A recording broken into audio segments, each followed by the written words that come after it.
Hi,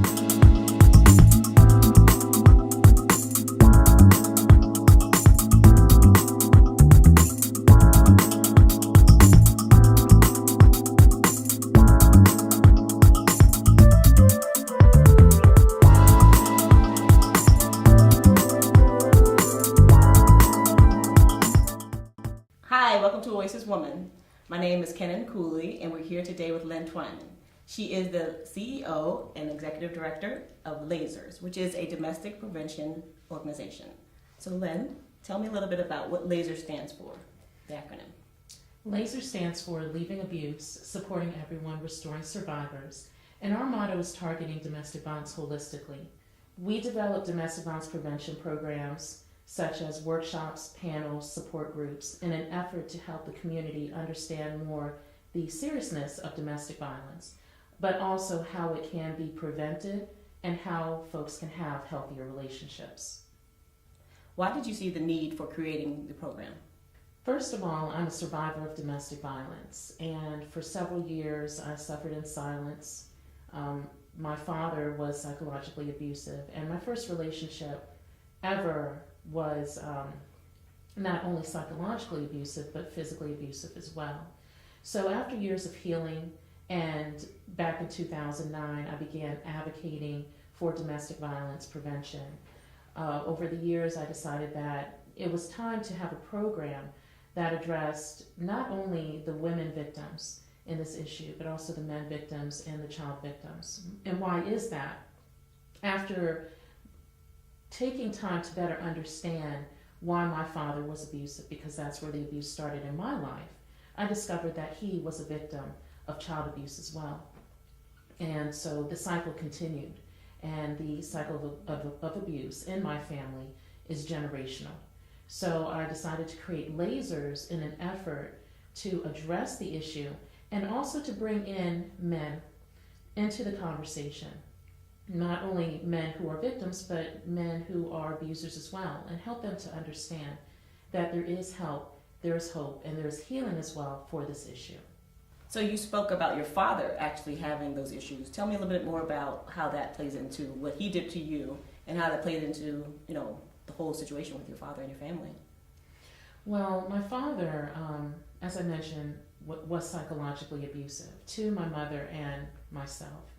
My mother is an immigrant from the Philippines, and as far back as I can remember, from the age of 4, my father would say things like, "I'm going to have you deported. If you don't listen to what I want you to do, your family is never going to be able to come over here." He would also tell me, after my mom would leave the house and go to work, that she didn't love me, that she didn't care about me, Wow. that she was having an affair. And that she was going to miss out on the best thing ever if she didn't get her act straight. So if you can imagine, at the age of 4, a child hearing this, and hearing this from somebody that is your caregiver, somebody who was responsible for formulating your early thought processes and giving you the foundation of who you are, along with how you see the world and how you see yourself. So it was very, very, my father and his psychological abuse had a great impact on me from a very, very early age. When you were having those early relationships, there were subconscious decisions you were making. But at some point, you woke up. You decided that this was not a healthy relationship. So what was that transformation like for you? It was a very difficult transformation, and it was a difficult transition. A lot of embarrassment.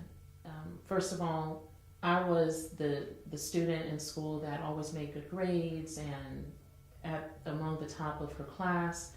I had a great career working in the government. All these different factors.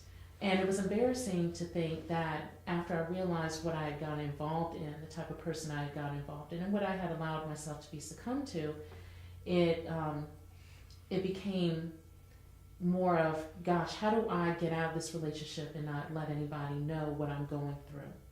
And it took 3 years. It took 3 years. 3 years I endured the emotional abuse, the verbal abuse, the physical abuse.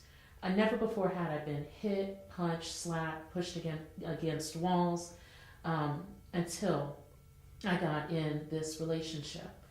And it took 3 years to leave. And it was difficult leaving because I had a lot of emotional ties to this person. And you could even argue a spiritual tie as well.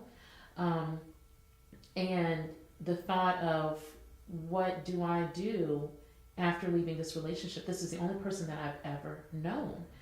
But I came to the realization that if I don't leave this person, then I was going to lose my life, and I felt that.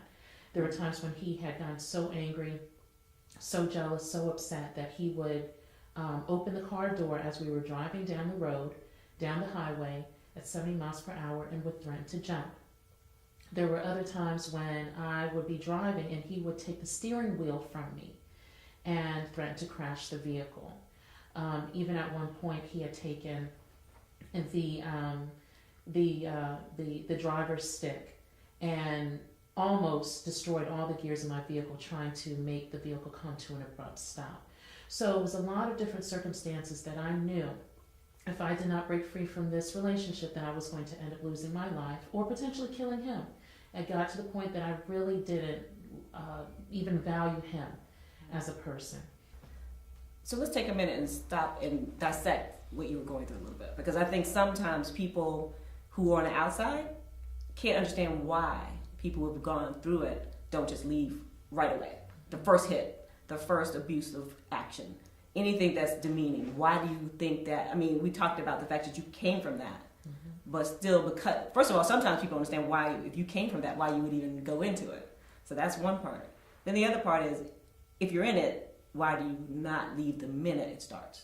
What's the process of thinking that happens with you? Well, you don't realize that, first of all, you can have a healthier relationship. You don't realize that there are people out there who could actually treat you better. Domestic violence is about power and control. And so when a person is abusive, they don't reveal that they are abusive right away. It usually takes anywhere from 30 to 90 days for a person to reveal themselves as an individual. And a lot of times more so 90 days than 30. So when you look at that time frame, you've established this tie with this person, this bond. And if a person is abusive, there's certain things that they will hide, that they will keep in order to make a person stay or feel comfortable. Tell me a little bit about the psychology that goes behind a person who is actually trying to manipulate you and how that seems to play out, because I hear what you're saying is that they're making decisions too, so that you will make decisions that are in their favor, basically. Absolutely. Well, the psychology behind an abuser, again, domestic violence is about power and control. So they're making decisions to get their victim to do what it is that they want them to do. And it's all about an effort to make them feel comfortable. And to make them feel comfortable. To make them, the abuser, himself or herself, feel comfortable. They're not thinking so much about the victim and what's good for the victim, and what's necessary in order to make the relationship healthy. They're thinking about making themselves feel comfortable. So, for example, if you have a man or woman that is in a dating relationship, and they are afraid that their partner is going to meet someone else and find interest in that person, then they may be obsessive and say, I need you to text me or call me every hour that you're away. Ask questions like, well, who are you going out with? Why do they have to go out with you? Okay, well, what time does the event start? What time is it supposed to end? When it ends, I need you to call me and let me know that you are on your way home. Also trying to control the victim as far as what they dress, even how good they smell. And that's based on their insecurities and their fears, what you may or may not do. Right. Right. And I think the other part is that a lot of people don't think about is that your actions, you're validating his actions or her actions by what you do. So let's just say that person says, what time, call me then, call me, and you do it. You respond and you actually follow through on that. You're now enabling that person to feel more empowered to give you another level of rules and regulations until they got you in this lock. I guess. Then if you want to speak on that, I don't know if that's how it keeps escalating. That's what I kind of think. It does. And some people, including myself, wonder, well, how did I get into this situation? I mean, I'm smart, I might be making good grades in school, I've got a good career, I've got a good job. Right. There have been stories of psychologists, there have been stories of police officers. The very people you think that wouldn't. That wouldn't. Right. And they've been in the headlines that have gotten involved in domestic abuse situations and have actually been killed. So no one is immune to this. As human beings, we have a natural tendency to want to love and be loved and to also forgive. And if you didn't grow up in a home where there was a lot of physical abuse, or if you didn't grow up in a home where there was any abuse, period, how do you really know that abuse is taking place? Not unless somebody has taught you about this. And that's the reason why the work that I'm doing with my program Lasers, my organization, is so very, very important to help people understand not only the warning signs of domestic violence, but help people to understand what makes a healthy relationship. This is what a healthy relationship looks like, and this is what it doesn't look like. And so bringing these types of resources and information to the community and to other organizations that deal with mentoring, fathering, parenting, academics, even financial, bringing this kind of information to these organizations so that we're providing this holistic approach to helping our society. So talk to me a little bit about the difference between unhealthy and healthy relationships, because I think that's very important for people to understand, because I think you can think you're in a healthy relationship and turns out you're not really in that great of a relationship. Well, let's start with an unhealthy relationship first. Most people are familiar with what an unhealthy relationship looks like, in that if somebody calls you names, they try to control your money, they physically hurt you, all these things make up an unhealthy relationship. But for most people, a lot of people don't know how to identify a healthy relationship. We are inundated with images of violence everywhere, whether it's in the news, in music, television, in our print media, you name it. So we know clearly what unhealthy looks like. We know clearly what violent looks like. So what does a healthy relationship look like? It's based off of respect. The person respects you. How does a person respect you? They take the time to listen to you and to provide input. They take the time to express their feelings to you in a non-abusive manner. They're non-combative. They take time to say, hey, I'm feeling some sort of way about something. Let's sit down and talk about it. Explain to me what was your decision, or what was your motive for making that decision? Well, you speak about the fact that people should understand what a healthy relationship looks like, but no one's perfect. So you're not going to find, even as you list those different points you just gave, you're not going to find someone who's perfect and gives, is able to say, honey, I need to talk to you. I'm in this feeling such a way. I need to express my feelings, because we all have learned different ways to communicate. A lot of times we don't communicate perfectly, or we think we're communicating well and we're not, or we have different ways to hear and what things. I can say something to you, and you might hear it a certain way. I can say it to someone else, they hear it a different kind of way. It's the exact same words, but because of your own personal experience, you take it a different kind of way.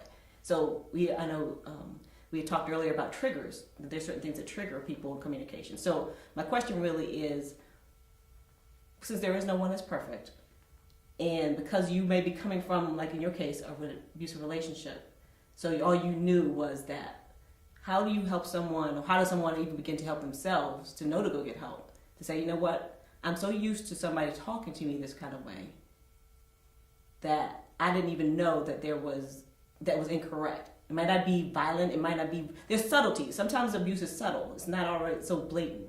So talk to maybe about how a person can say, okay, look, maybe it's more about how I feel. I feel uncomfortable. There's something about that doesn't feel right, versus the open signs that seem to be real obvious.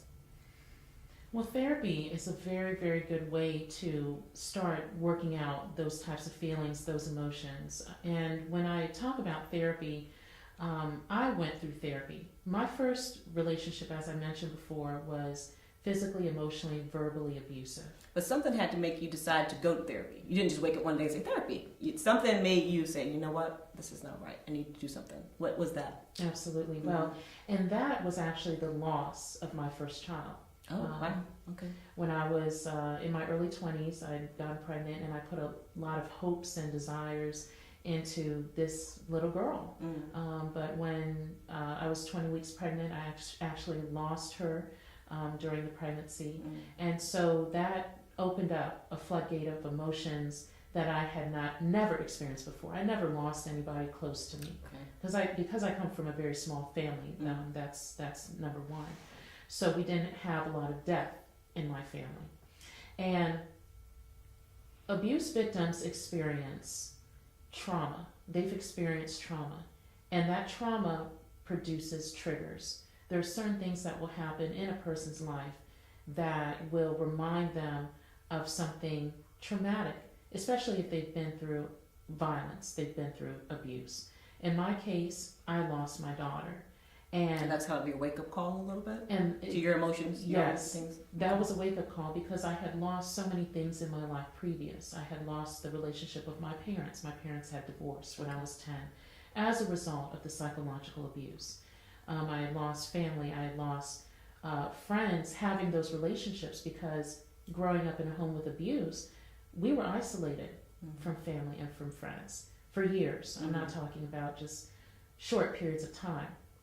For years, I didn't have interaction with my own family, with my own mother. And the abuser tends to do that because they don't want you to get any outside thoughts about this is wrong. Exactly. So after I lost my daughter, I knew that I needed to get help at that point because I felt not only extreme grief and depression, but I was also thinking suicidal thoughts. And I didn't want to live anymore. So thankfully enough, that light bulb came on to say, you need to go get some help. And so I did go into counseling. And I started talking about not only my grief and the loss of my daughter, but over the course of a few months, I also started to reveal and unravel that I was abused. And how did it happen? Somebody else gave you that definition, really?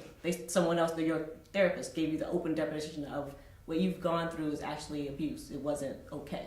Well, actually, what he did was he opened up the conversation and said, you know, Ms. Twyman, tell me a little bit about your childhood.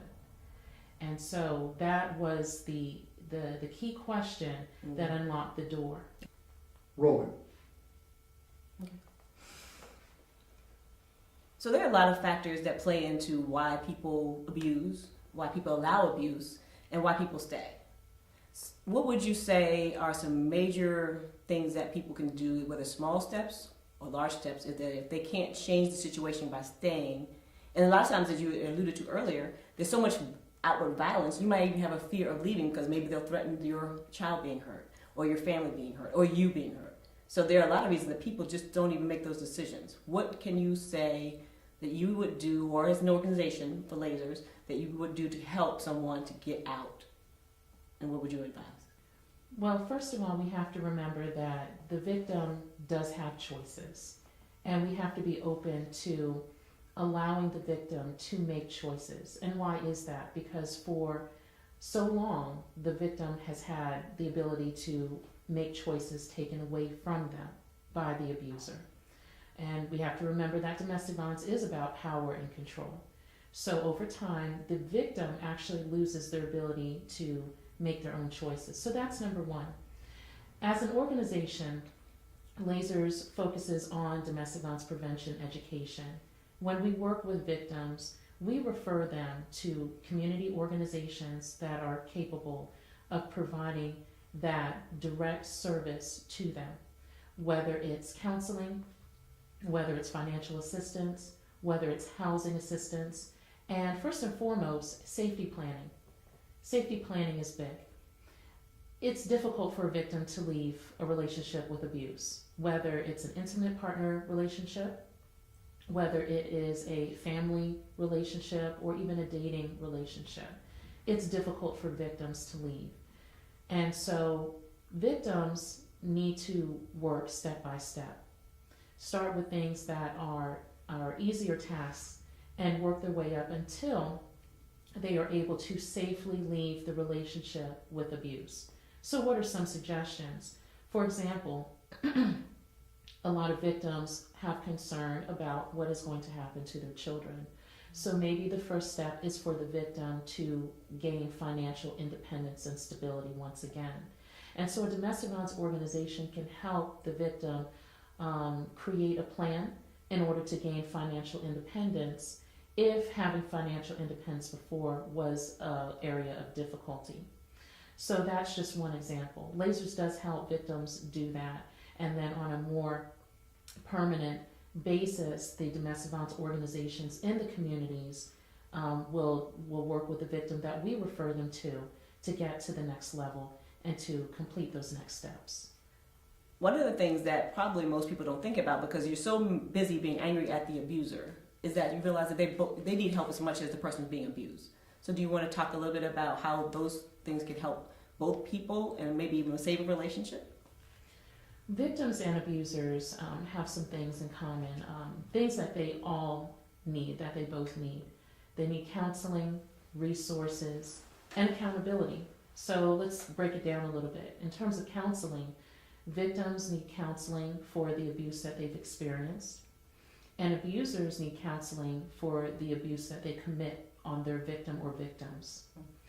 In terms of resources, victims need to be referred to organizations, agencies, programs that can help them to be resilient, sustainable, so that they don't go back into feeling that they are not empowered, helping them to understand that they do have choices. Abusers also need resources as well to help them to understand that they can change their abusive ways. It is possible, but they must choose to do so. Mm-hmm. And then in terms of accountability, victims need someone, a strong support system, whether it's a person or a group of people, individuals who are trained in family violence that understand the issue, to be accountable to, so that they no longer go back into relationships with abuse, that they can stop the cycle, that they have a choice in choosing to have healthy relationships. And abusers need accountability as well, so that they no longer go back into abusive behavior, committing abuse, and they can also forge healthy relationships, and that has to start with them as well. So again, victims and abusers need counseling, resources, and a support system of accountability. And this is important because you may have a couple, or you may have family members that want to salvage the relationship. And in cases that is possible. I remember speaking before a group of people at a fundraising event. I was a keynote speaker. And at the end of the event, a man came forward with his wife by his side and told me, I've never hit my wife, I've never hit my daughters, but I believe that I'm abusive. I believe that I'm verbally abusive at times to my family, and I believe that I'm psychologically abusive, and I want to change. And that was impactful. So it's really important that we talk about this issue, and not just talk about it, but systematically educate about this issue of domestic violence, family abuse, and how to have healthy relationships. And we need to talk about it not only at home, but in the workplace, in the schools. I mean, this is where people convene, in our places of worship, all faith-based institutions. It doesn't matter what denomination, because wherever people gather, you're going to have relationships. So why not make this a common conversation that we all have across any profession, spectrum, industry, you name it. It's something that we really should take more adherence and see that this is a very, very important, vital issue. What happens in our homes is going to take place out in our streets. And so we want to prevent it, and the way to do it is through education. That's an interesting point you bring up, that almost if you prevent the violence and the intention that goes on in the home, then maybe there'd be less of it on the streets in terms of crimes, other violence towards other people. I never really thought about that. So I guess really to kind of bring it full circle is that the more we talk about it, the more comfortable everyone's able to listen and hear each other, that it probably will solve itself a little bit. I mean, it won't ever be a perfect world, we know that, But I think that maybe some of the secrecy of it and some of the shame behind it, because we don't talk about it, is probably one of the reasons why it continues. Absolutely.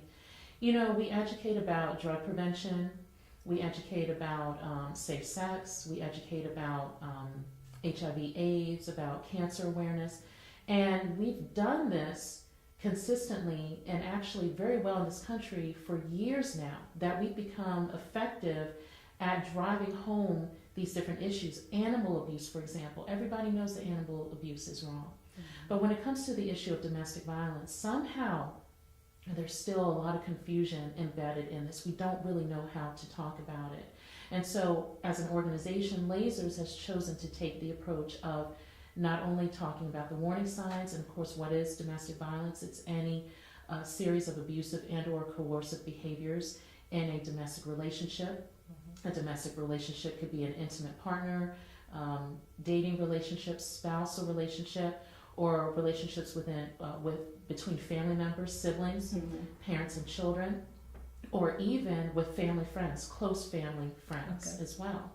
And so when we can put it in terms and help people understand the warning signs, but also what healthy relationships look like, and how do people practice healthy relationships, we'll be so much better off, so much. I agree. So tell the viewing audience how they can get in contact with L.A.S.E.R.S, and what will they feel some sense of not secrecy, but safety, that they can come and talk to you and maybe still have to stay in their relationship. So speak on that a little bit and just tell them where they can find you. Absolutely.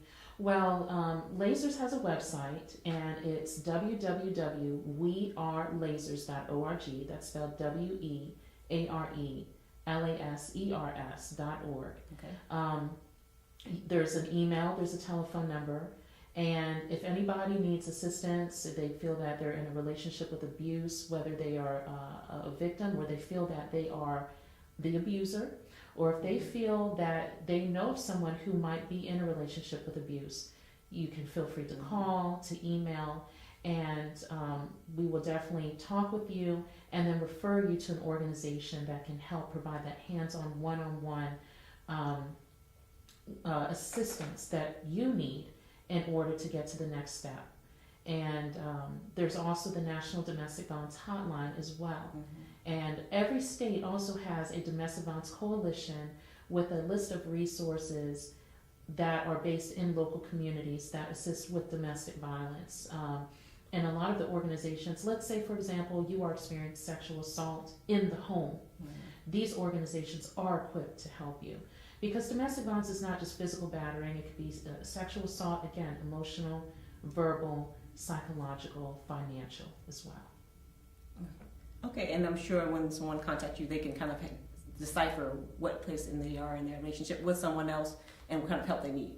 Absolutely. Okay. And one of the things I also want to mention too is L.A.S.E.R.S has received the support of some wonderful organizations and institutions in the local community as well as nationally, such as Omega Sci-Fi, Alpha Omega Social Action, Scholarship Foundation, Empowerment Temple, 100 Fathers Incorporated, and 360 Football Academy. So there's a lot of organizations that work with women and men, whether it's youth mentoring, faith-based, academic, again, I mentioned youth mentoring, but also in terms of athletics that are supporting the work of L.A.S.E.R.S. So L.A.S.E.R.S does provide that holistic approach to addressing the issue of domestic violence. Okay.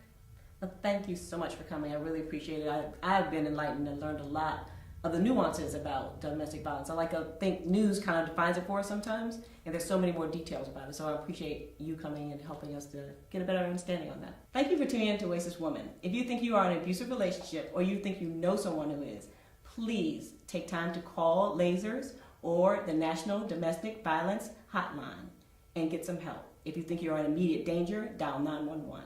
Your life is important, and nothing is more important than saving yourself first. Thank you for tuning in today to Oasis Woman.